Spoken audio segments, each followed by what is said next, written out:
Our desires and our wants will always outpace our income. Always, always, always. Even if you're at home with the kids, you work hard for the money. All the money that you and your husband have together, it's the Lord's, but it's also yours. It's not his. Before we're like reaching for more, it's like, how can we stretch what we already have? How can I be a great mom here and now? Leaving some of those wants and desires on the table for now.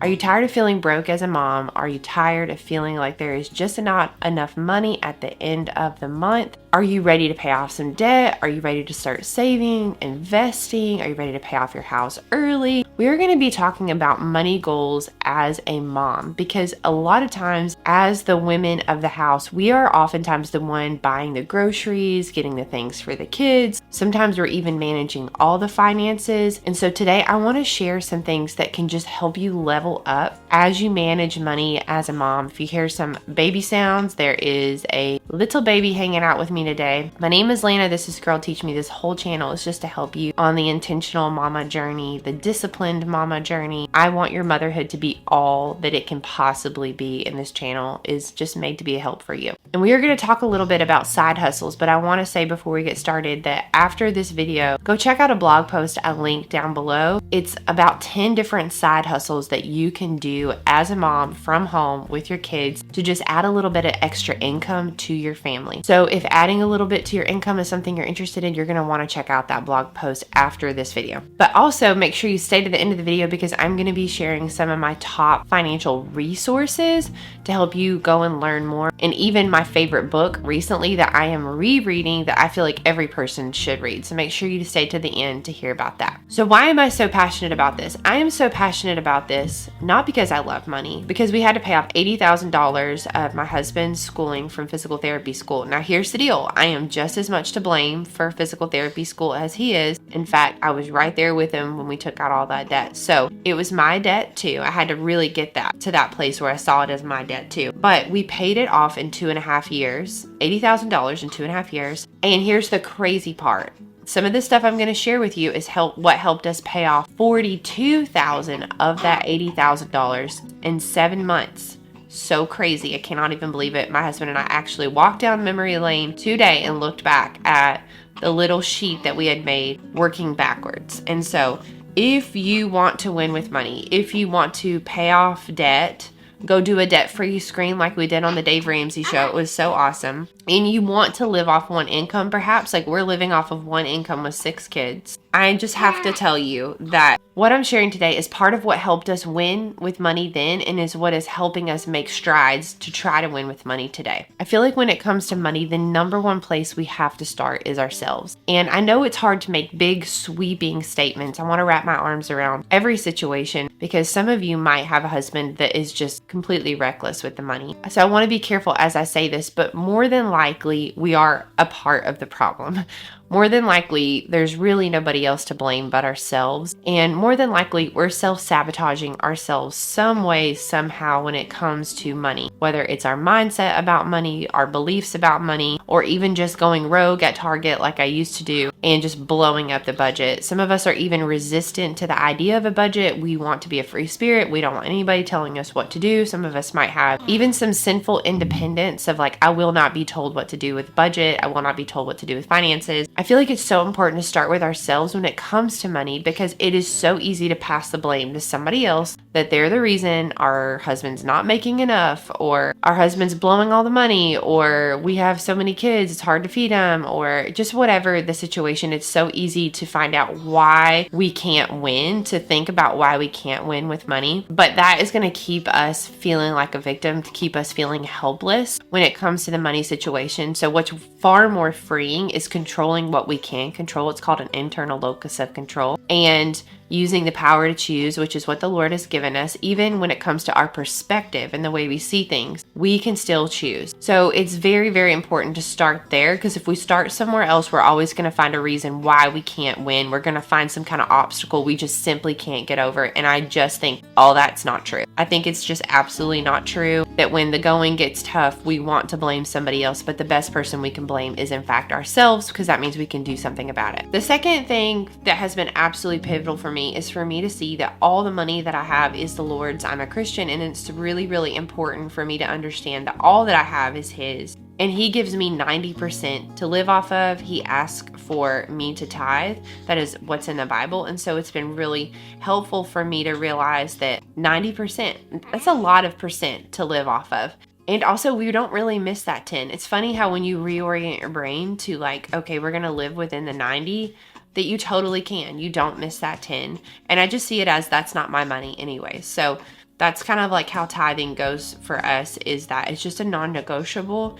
And that's just like a Christian belief I have, that that's what the Bible tells us to do. So I just do it. So the next thing is to work backwards. If you have a big goal this year that you want to pay off a certain amount of debt, you want to save a certain amount, you want to invest a certain amount, you want to save up a down payment for a house, you want to cash flow a car, you want to pay off your home early, you want to start setting aside money for your kids' future, work backwards. Have a number in mind and work backwards. It's absolutely important that you break down how much it is a paycheck, how much it is a month, and you try to hit those numbers. That helped us so very much to pay off debt.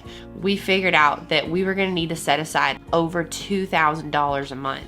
This is so wild, to pay off our debt. And I know you're like, Lana, we don't make that much money. I'm telling you, we have only ever made that amount of money during that season of our lives because we asked the Lord to help us get out of debt, and our income jumped, and it has never been the same since. Like, I know that the Lord did that for us, and He gave us that for that specific season.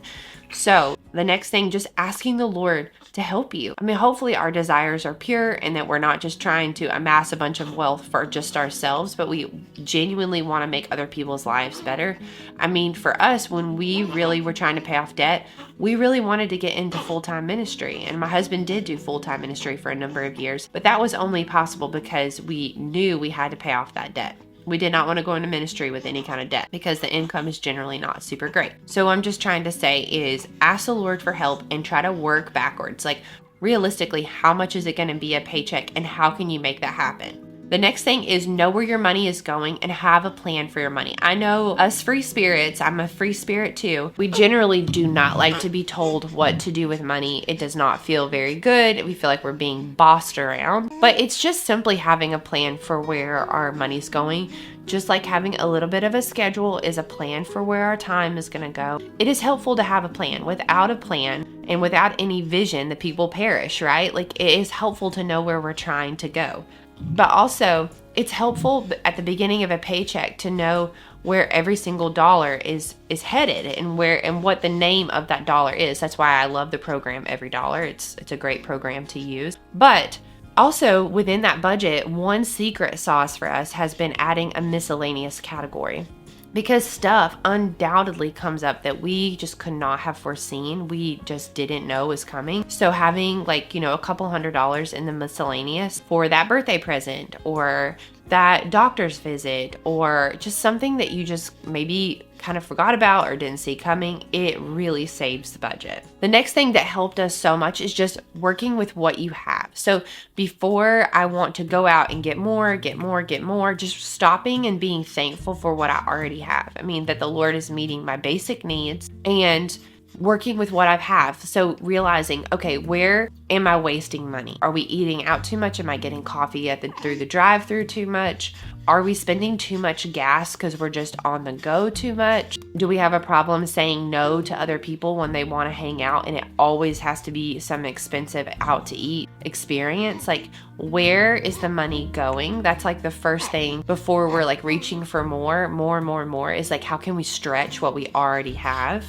So changing the mindset that like, I'll be faithful with money when, to I will be faithful with money now. That is just a very simple little swap that I have tried to make, is like, it's totally within my power to be faithful right here, right now. I don't have to wait for my husband to make more money. I don't have to wait for the government to give us more tax breaks. I don't have to wait on anybody else.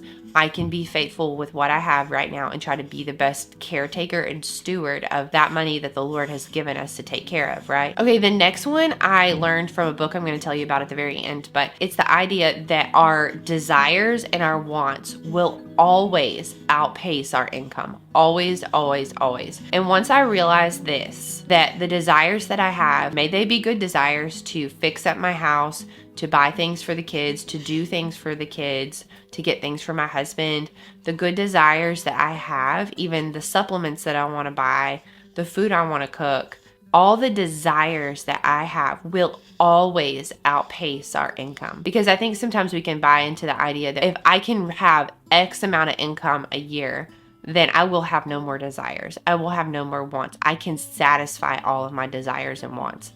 And I'm here to tell you that I genuinely think that there are desires and wants that Elon Musk has that he cannot even fulfill with his budget, whether it be creating some kind of alternative world on Mars. I'm just saying, I think we think that there's certain people that have zero wants and zero desires because they have so much money. And then they probably want things that you absolutely cannot buy with money. And so once I realized that I will never erase all of my wants and desires, and that ultimately my greatest want and desire is fulfilled in heaven with Jesus, it's not here on this earth, then I can stop trying to stuff a bunch of things in the void. And also it helps me say no to myself, because I'm like, well, my wants and cares and desires are always going to outpace our income. So it's better just to know that I'm going to be left wanting in a way.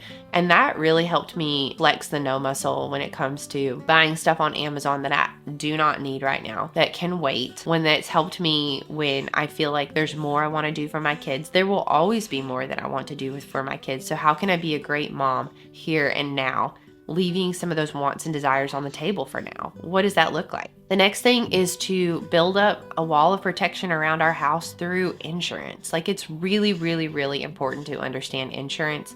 I did not understand insurance at all until I took Financial Peace. I know a lot of people think Financial Peace through Dave Ramsey is all about paying off debt. I'm here to tell you that the best lesson is on insurance. And so I think you can actually go take Financial Peace, or it's also called FPU, and get a bundle deal with like every dollar. But anyways, the insurance section is absolute gold, because all insurance is it's mitigating risk. And so we have to understand that maybe we can't fully pay for the kind of insurance we want, but getting too much insurance will bog down your budget, but not having enough insurance does not keep you safe in case of some kind of bad car accident or house fire or flood. Like, so many different things. Like, I had a friend whose house got backed up with sewage because somebody cut the line in the front yard and she didn't have sewage insurance. Like, I'm just giving the example. I think she didn't have sewage insurance. A lot of people do not have sewage insurance. It's just really, really important to try to understand insurance, even though it may sound like the most boring, basic thing in the world. We work so hard for our money. Even if you're at home with the kids, you work hard for the money. All the money that you and your husband have together, it's the Lord's, but it's also yours. It's not his. So I think understanding insurance has been a wisdom. It's just wisdom to try to protect what you have. But getting too much insurance because you're buying insurance that you don't understand, that's where, like, I don't think we should invest in anything we don't understand, and I don't think we should have insurance that we don't understand. And so I think for so long I was like, Matt, I'm the free spirit, you're the nerd, like, I'm kicking it in your ballpark, you need to understand it, I don't have to understand it. But I was really like abdicating my responsibility to like be in the game financially. And I know a lot of women I talk to are like, I just let my husband just deal with all the finances. I think it's extremely unwise. Like, if our husbands were to die, we need to understand what's going on. But also, it's really fun. It's a great way to be on an adventure together, is doing finances together. Like, making big goals and big dreams together. And like it or not, money is just a part of that. We don't have to be obsessed with money or love money, but money just makes things happen. Like, money does make the world go round. Like, we have to buy groceries with money probably. So the last thing I will say, and probably the most important thing, is I think it's really, really important, and Matt and I are growing in this area, so I'm speaking on to myself, paying the Lord first and paying ourselves second, because we all work too hard for our money to come to the end of the year and not have anything to show for it. In the book, The Richest Man in Babylon, I have learned so very much. I'm my second time reading it. The man who wrote it, he wrote it in the early 1900s, and it was very, very popular at that time. It was a series of like articles that they had passed out at banks, I believe, and it's been compiled into a book. It's kind of hard to read with a lot of these and thous, but you can push through. Like, I know you're smart. It just reminds you a little bit of reading like the King James version of the Bible, but it has so much wisdom. I mean, obviously, I'm sure some things that I don't agree with as a Christian in there. I think we got to be students, not followers. The thing that I love that he has in that book is called 7 Cures for a Lean Purse. And one of them is to pay yourself first.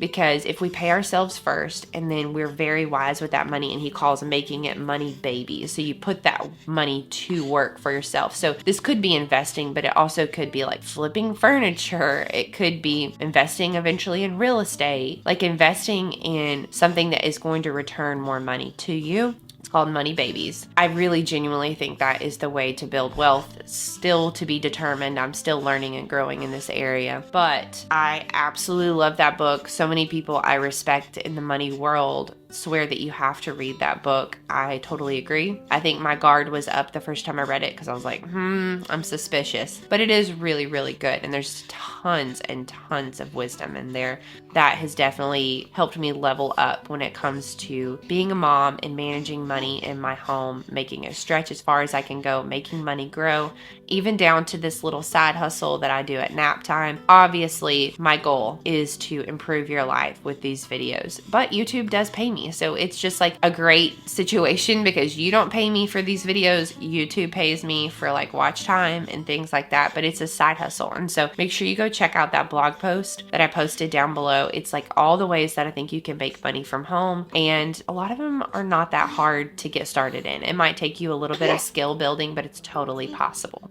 So tell me your main takeaway down below, right? Because just listening without action is just entertainment. And I really want to help you make some life changes for you, for your kids, for your family. So drop the one thing that you're going to take away from this video and implement in your life today down below. And I'll see you again in the next video. It's so unnecessary dwelling about the past, 'cause I know that God is good. He led me to where I'm at.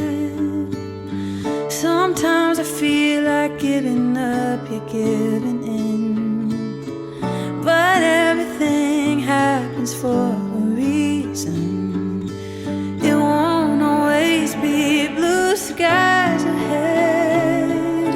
Sometimes you might need a helping hand, just like iron sharpens iron, making me stronger, calling me higher.